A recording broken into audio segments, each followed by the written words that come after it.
pero recibiréis poder cuando haya venido sobre vosotros el Espíritu Santo, y me seréis testigos a la vez en Jerusalén, en toda Judea, en Samaria y hasta lo último de la tierra. Hechos capítulo 1, versículo 8. El Espíritu Santo.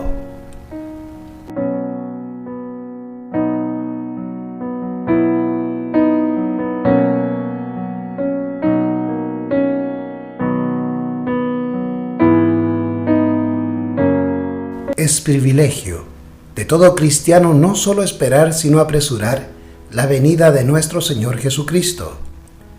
Si todos los que profesan su nombre llevasen frutos para su gloria, cuán prestamente quedaría sembrada en el mundo la semilla del Evangelio. La última mies maduraría rápidamente, y Cristo vendría para recoger el precioso grano. Mis hermanos y hermanas, orad por el Espíritu Santo. Dios respalda toda promesa que ha hecho. Con la Biblia en la mano decid: he hecho como tú dijiste. Presento tu promesa. Pedid y se os dará. Buscad y hallaréis. Llamad y se os abrirá. Cristo declara: por tanto os digo que todo lo que pidiereis orando, creed que lo recibiréis y os vendrá. Y todo lo que pidiereis al Padre en mi nombre, lo haré, para que el Padre sea glorificado en el Hijo. Mateo capítulo 7, versículo 7, Marcos capítulo 11, versículo 24, y Juan capítulo 14, versículo 13. Cristo envía a sus mensajeros a toda parte de su dominio para comunicar su voluntad a sus siervos. Él anda en medio de sus iglesias, desea santificar, elevar y ennoblecer a quienes le siguen. La influencia de los que creen en Él será en el mundo un sabor de vida para vida. Cristo tiene las estrellas en su diestra, y es su propósito dejar brillar por intermedio de ellas su luz para el mundo. Así desea preparar a su pueblo para un servicio más elevado en la Iglesia Celestial. Nos ha confiado una gran obra. Hagámosla fielmente. Demostremos en nuestra vida lo que la gracia divina puede hacer por la humanidad.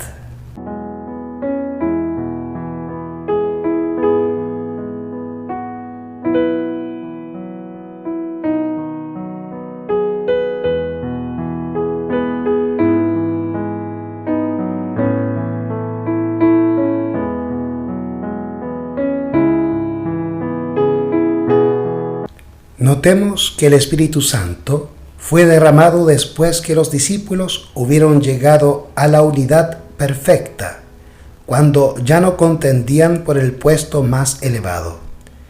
Eran unánimes. Habían desechado todas las diferencias.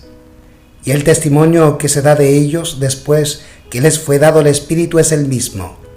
Notemos la expresión: y la multitud de los que habían creído era de un corazón y un alma. Hechos capítulo 4, versículo 32. El espíritu de aquel que había muerto para que los pecadores viviesen animaba a toda la congregación de los creyentes. Los discípulos no pidieron una bendición para sí mismos, sentían preocupación por las almas. El Evangelio había de ser proclamado hasta los confines de la tierra, y solicitaban la medida de poder que Cristo había prometido. Entonces fue cuando se derramó el Espíritu Santo y miles se convirtieron en un día. Así puede suceder ahora. Desechen los cristianos todas las disensiones y entréguense a Dios para salvar a los perdidos. Pidan con fe la bendición prometida y ella les vendrá. El derramamiento del Espíritu en los días de los apóstoles fue la lluvia temprana y glorioso fue el resultado. Pero la lluvia tardía será más abundante. ¿Cuál es la promesa hecha a los que viven en estos postreros días? Volveos a la fortaleza, oh prisioneros de esperanza. Hoy también os anuncio que os restauraré el doble. Pedid a Jehová lluvia en la estación tardía. Jehová hará relámpagos y os dará lluvia abundante y hierba verde en el campo a cada uno. Zacarías capítulo 9, versículo 12 y capítulo 10, versículo 1.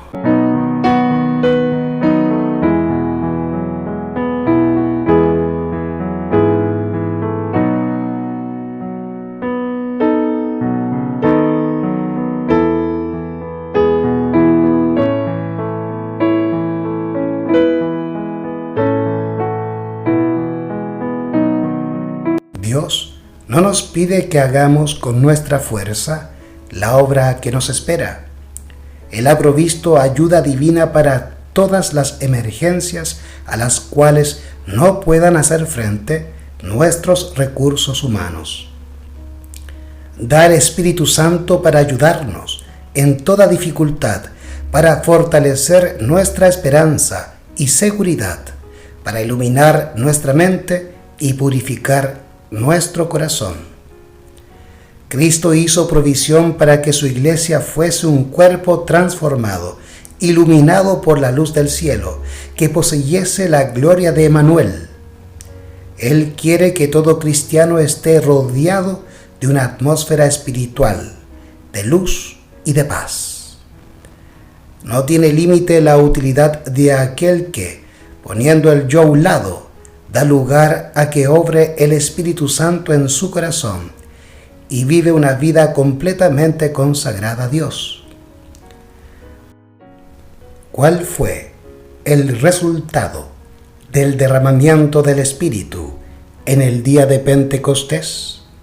Las buenas nuevas de un Salvador resucitado fueron proclamadas hasta los confines más remotos del mundo habitado. El corazón de los discípulos quedó sobrecargado de una benevolencia tan completa, profunda y abarcante, que los impulsó a ir hasta los confines de la tierra testificando: porque lejos esté de mí gloriarme, sino en la cruz de nuestro Señor Jesucristo. Gálatas capítulo 6, versículo 14.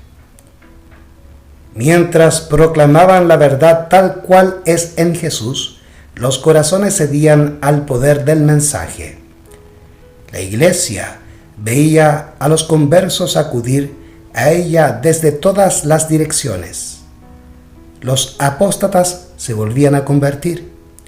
Los pecadores se unían con los cristianos en la búsqueda de la perla de gran precio. Los que habían sido acérrimos oponentes del Evangelio llegaron a ser sus campeones. Se cumplía la profecía: el débil será como David, y la casa de David como el ángel del Señor. Cada cristiano veía en su hermano la divina similitud del amor y la benevolencia. Un solo interés prevalecía. Un objeto de emulación absorbía a todos los demás.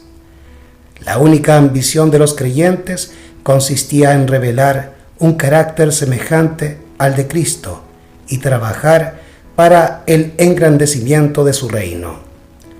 A nosotros hoy, tan ciertamente como a los primeros discípulos, pertenece la promesa del Espíritu. Dios dotará hoy a hombres y mujeres del poder de lo alto, como dotó a los que en el día de Pentecostés oyeron la palabra de salvación. En este mismo momento, su Espíritu y su gracia son para todos los que los necesitan y quieran aceptar su palabra al pie de la letra.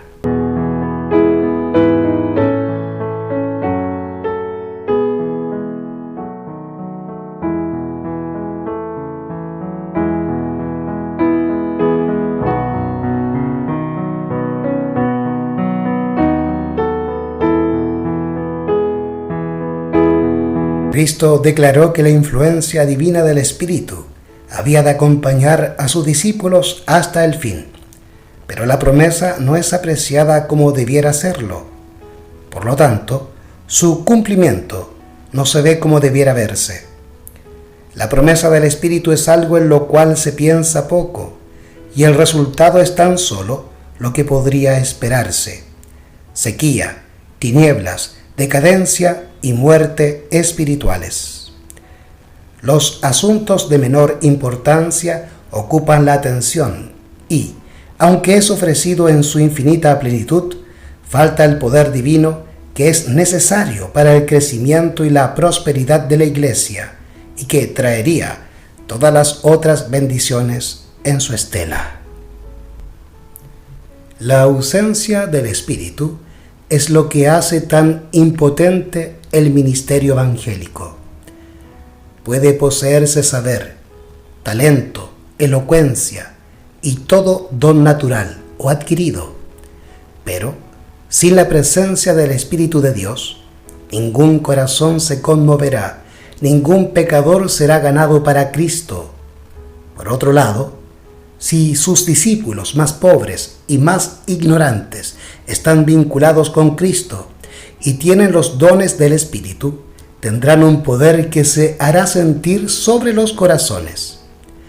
Dios hará de ellos conductos para el derramamiento de la influencia más sublime del universo.